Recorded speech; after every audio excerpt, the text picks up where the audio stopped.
อะไรงามเราก็เสร็จเอาเราก็ได้มันจะได้เกี่ยงก้อยดูคำมันบ่เปียกนะมันกับสิบ่ติดเพราะว่าเฮ็ดแต่ละหลังก็บ่ได้ค่อยติดปานใดดูแต่อันนี้มันเปียกเลย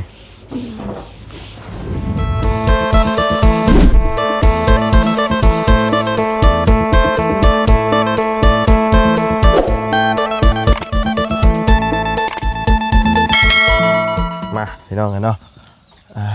มาเบิ่งน้ำกันเป็นจังไดมื้อนี้ฮอดใส่แล้วพี่น้องกันเนาะแล้วบ่ได้บ่ข้างในเนาะเห็นเป็นเฮ็ดต่ำข้างในอยู่ออกข้างนอกมื้อนี้ก็คือว่าปิดจอบแล้วนี่เนาะเอาถามเบิ่งก่อนว่าเพิ่นแล้วนี่ล่ะเพิ่นสิลงมาบันไดนี้ต้องเอาส่วนใดแน่เนาะเงินส่วนนำมาบุญพอซื้อได้ก็สิซื้อมาเนาะส่วนใดที่ว่ามันซื้อได้พี่น้องกันเนาะเอาสบายดีเด้อพี่น้องกันเนาะพบเจอกันมื้อนี้ก็มาเบิ่งทางสร้างเพิ่นคือเก่าคือเดิมพี่น้องอันนี้ก็ก้มๆทูๆอยู่เนาะเพราะว่ามันเป็น ขี้พุ่นที่ว่าสบายดีเนาะเป็นขี้พุ่นที่ว่าเพิ่นตัดเนาะขึ้นเทิงก่อนพี่น้องเอ้ยฮ้อนครับบัดนี้ฝนสิมาอีกเด้อมาเนาะโยสิแล้วได้นี่เนาะโอ้พี่น้องเอ้ยเรียบร้อยบัดนี้คือว่าโอเคแล้วเนาะ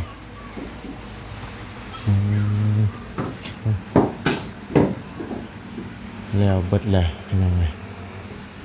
โอ้เฮ้ยมา2 คนบ่มื้อนี้สองคนเอ้า2 คนเป็นว่าหนาจังค่าเบี้ยตามมันตามรังมั้ยบ่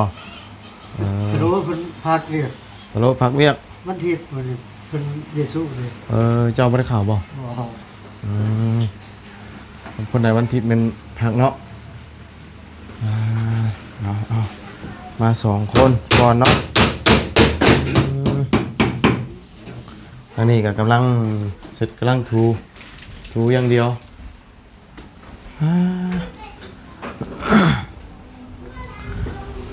ฝนตกพระใส่ถือมันก็ออกเลยออกเดี๋ยวมันก็ออกดูครับเดี๋ยวมันเหลื่อม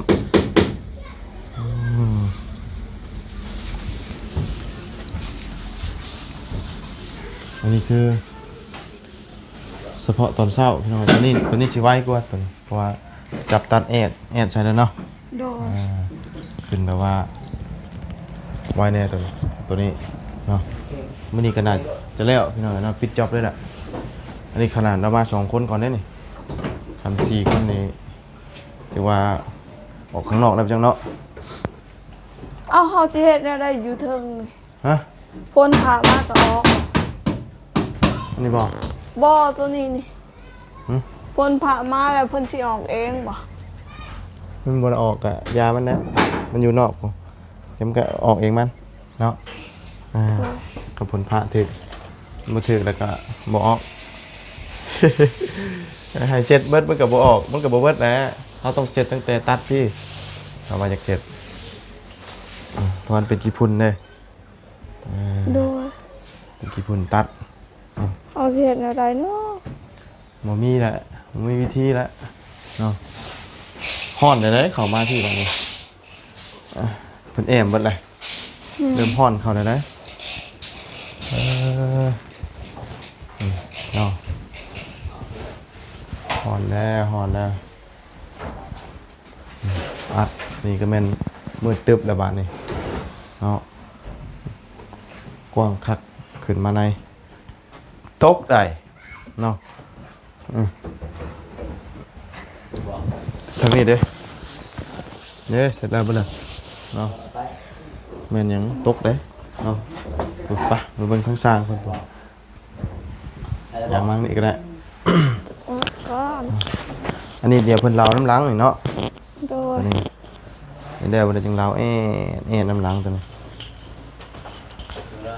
มีแต่ว่ารอเฮ็ดนี้แล้วก่อนเนาะเพื่อนลุงเลี้ยงเขาเจ้าเสร็จก่อนบ่ก็บ่ได้เสร็จคือว่าบ่เปื้อนเลย ฝนบ่ตกดิ คน แมนอันนี้มันแผ่นไม้ชลาอันเปียกเนาะมันได้ติดดีเจ้าคำเจ้าอยากเสร็จมันเสร็จตึกเตออันนี้พี่แต่เราตัดพี่เพราะว่าแผ่นไม้ชลาอันเปียกได้มันก็เลยติดเนาะคำนู้เปียกมันก็บ่ติดเฮ้ยเงินพอปูเฮ็ดถึงหัวได้เนาะเซ่ช่ำบาทนี่โอ้ยเสร็จง่ายอยู่หรอกทางนี้นะว่ามันอยู่อันนั้นอยู่ บ่ได้สูง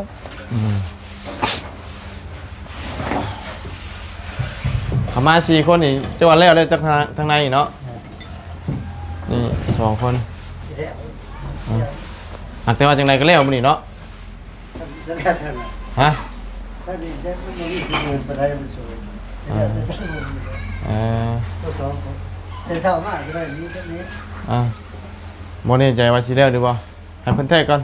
เพิ่นกำลังเครื่องเปียก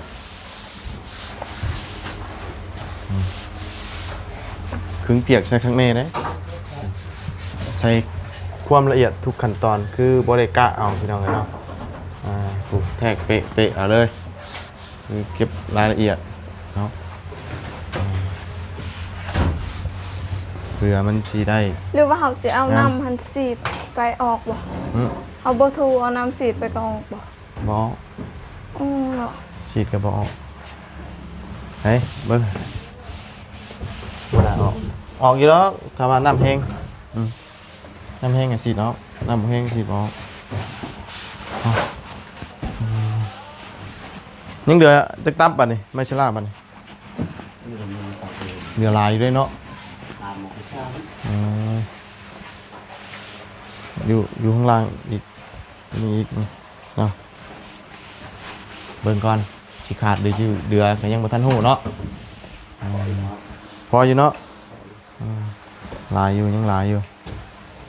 แล้วตัวนี้ก่อนแล้วอันนี่น่ะแม่นลงบันไดได้นี่เนาะใส่บานก่อนเนาะ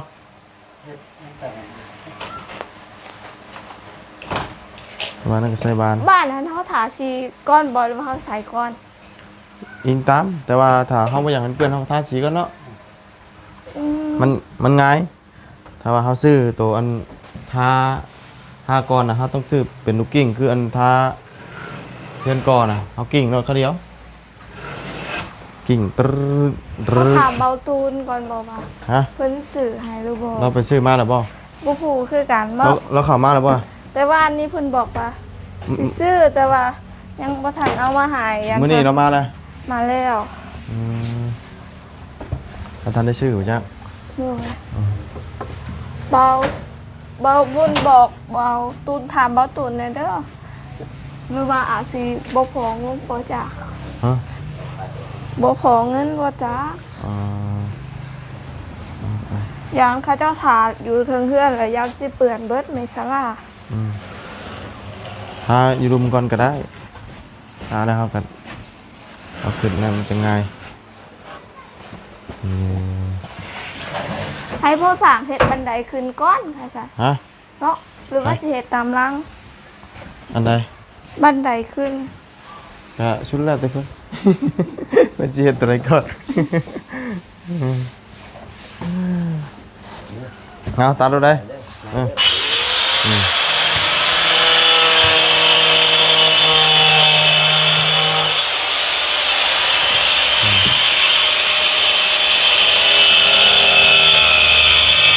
้แม่พัดลมเป่าพอควันมันออก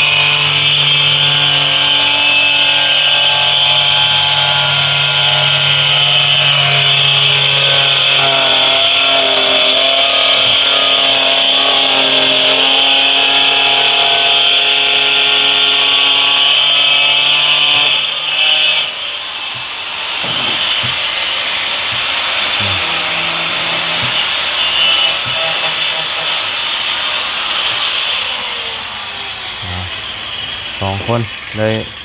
สีชาในจักหน่อยมากัน4 คนตัดที่นี่น่าจะแล้วนี่ทางนี้ ใส่เพียกใส่เพียกตีทุกอันบ่นี่นะทุกเส้นเลย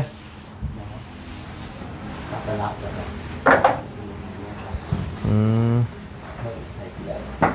เฉพาะตัวนี้นั่นเนาะเฉพาะตัวนี้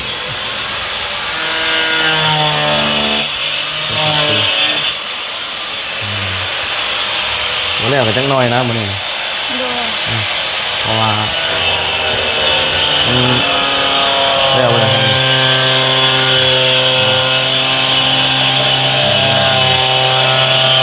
งามแล้วเดี๋ยวแต่ต้องมีทีเชอร์ดีเอา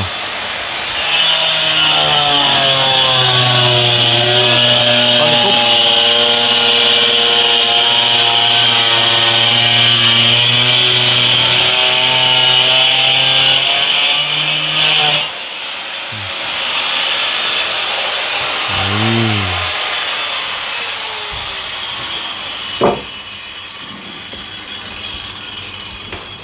คอนเนี่ยเวลาตัด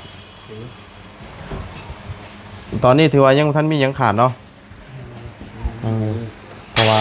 ยังทันแล้วตัวนี้ทันแล้วตัวนี้เลยติดบ้านก่อนเลยบันไดบอกเป็นว่ากันเนาะจะได้ตัวใดก่อน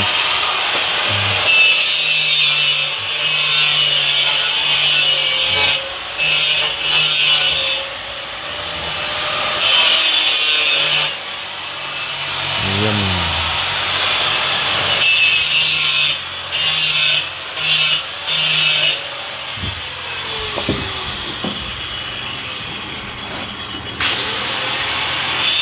เพราะว่ามันโบเปียกอ่ะมันกับโบติดอันนี้มันเปียกเลยมันก็เลยติด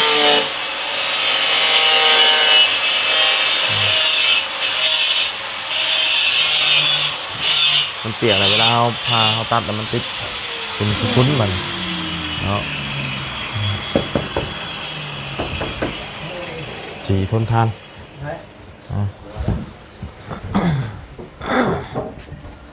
ลูกติงติดลูกติงทันได้ติดเลยติดคาเดียวนี่นะลองเยี่ยมพอดีนั่งเนาะพอดีนั่งนี่นั่งชมบรรยากาศนี่โอ้เนาะคำว่าแถวนี้บ่หกนี่ยังคักเลยนี่อันนี้บ่หกแน่แถวนี้โอ้พี่น้องบรรยากาศหลังจากเทือนตั้งขึ้นแล้วถือว่าคักปัญญังบ้านนี้เน่นนาเนาะบ่โยกบ่เยกเลยเลย โดย ถือว่าเน่นเลยเนาะเพราะว่าไม่ยึดหลายบอลเลยมันก็เน่นเนาะ โดย ปกติมันตัวนี้มีตัวนี้นะปกติบ่เห็นมีได้ยึดตัวนี้อีกได้เน่นไปอีก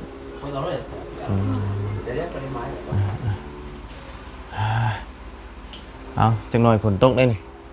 โดย จังหน่อยนี่พอเป็นแจ้งมาอยู่ได้ แม่นบอก แจ้งมาอยู่ได้เอาย่างเสร็จเนาะอยากได้งามก็ต้องเสร็จเนาะย่างไปย่างมามันรุดนี่เห็ดได้นี่โอ้ใช่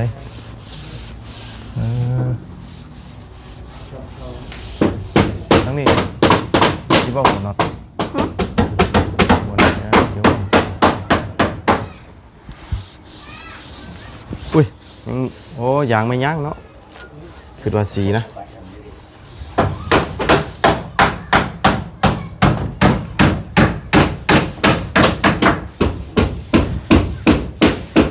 อันนี้ก็เสร็จได้อยู่แล้ว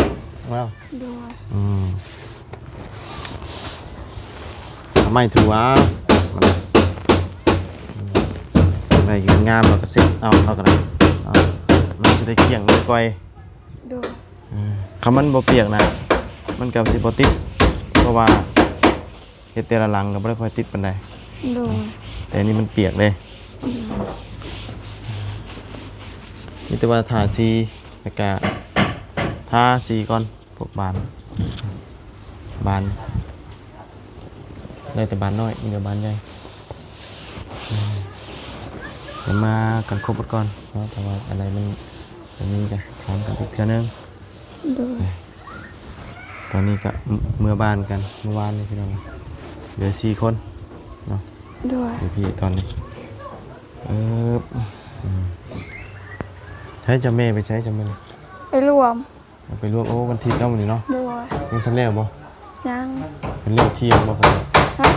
12 โมงบ่เพิ่นแล้ว 10 โมงเพื่อกับ11 แล้วนะ โดย ไปร่วมคนหลายอยู่เด้ปกติจะก็ไปเนาะ โดย อยู่บ้านนี่มันเข้าเบิดทุกหลังเลยบ่อยู่บ้านนี่ บ่บางคนก็ถือคริสต์นาพีแต่สิสำคัญกับคนคริสเตียนบางทีคนคริสเตียนสิหลายกว่าศาสนาพีก็มี ยังว่าเฉพาะหมู่บ้านเขาบ่นี่บ่ได้บอกกับบ่เบิดเนาะ โดยบ่เบิด มันก็แล้วแต่บางคนเนาะ โดย บางคนก็เข้าบางคนก็บ่ได้เข้า โดย มื้อนี้เพิ่นละเนาะเบิ่งกันว่าสิได้สำไรทางนี้ก็ได้ โด เพ ย ราะว่ามากัน2 คนก็สิซ่าหน่อยจักหน่อยอันนี้ก็ถือว่าไว้อยู่ได้2 คนเราอ้อมตัวนี้ก่อนนี่เช้านี่เนาะ โดย แล้วก็ออกไปทางนั้น แต่ว่าทางนี้นะประมาณนั้นก็สิได้ประมาณนี้ โดย ได้ประมาณต่ำๆนี้ประมาณเพิ่มอีกคนหนึ่งนะทาวาซีนั่นน่ะที่แล้วมื้อนี้แต่มื้อนี้บ่ฮู้ว่าสิได้หรือบ่เนาะเพราะว่า2 คนเด้ โดย พอดีเนาะพอดีบ่เมื่อยเฮ็ดไปนำคอยเฮ็ดไปนำว่าเร่งดีมหลายเมื่อยนะงามแล้วทางนี้ โดย อันนี้เพิ่นทันได้เราใช่เพิ่นเราให้งามเลย โดย เพิ่นเราเป็นใส่เราอีกวันนี้พอดีงามเลยกว้างเลยพี่น้องนอนนี่ต้องมุมต้องนอนแจนี่นอนนะนอนแจนี่อยู่ได้นอน2-3 คนได้สบายห้องนึง3 คน2 คนนอนน้ำก็นอน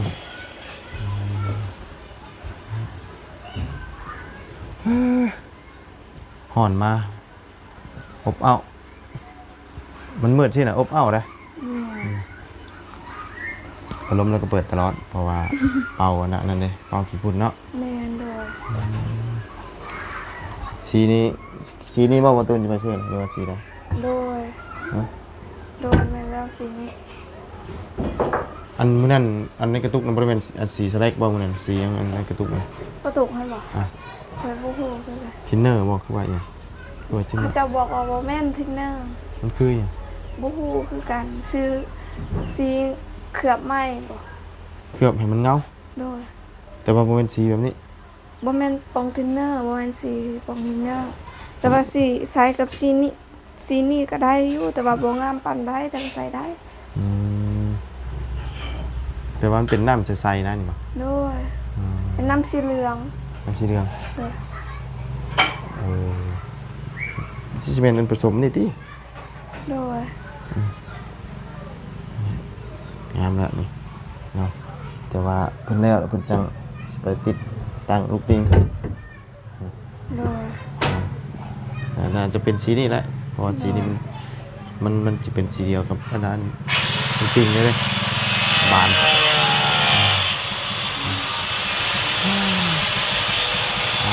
เนาะอาสนะมิตรวามาเบิ่งต้องกันอีกว่าชีวิตไปฮอดสายมือตามนี่เสียงดังแล้วพี่น้องพอเห็ดไปแล้วป๊อปเด้อ โดย เจ็ดระมัดระวังเลยนะตกลงมาบุกคุ้มเลยอันไหนมันเซ็ตไม่ได้ก็ต้องเซ็ตเอาเดี๋ยวมันก็นั่นเองมันเลยเดี๋ยวฝนตกฝนยังมันถึงมันก็ไหลออกฝนผ่าใช่เลยน่าจะออกอีกแล้ว โดย คำน้ำแห้งอะสีออกได้อยู่น้ำเขาแห้งเขาบีบออกอยู่คำน้ำแห้งนะคำน้ำแห้งกับ สิสบายเนาะแต่บ่เป็นจังดอกมันก็งามคือเก่านั่นแหละ โดย เนาะ บ่เมื่อยติมื้อนี้ บ่เมื่อย กินข้าวอิ่มอยู่ติ โดย ได้หยังกิน เอาไม้ น้ำไม้คือเก่า โดย กินแต่บังเนาะ โดย บังเป็นหลัก โดย ประตูน้ำมันนะเนาะเอาสปะมิตรว่าก่อนไปเอาไปยังอยู่เทิงนายฮ้อนนะบัดนี้นายขยันเชิญชว่าเด็ดเนาะไปป๊อบอยู่ดีไม่แห้ง โดยกะขอขอบคุณทาง FC และทางผู้ใหญ่ใจดีและก็บาร์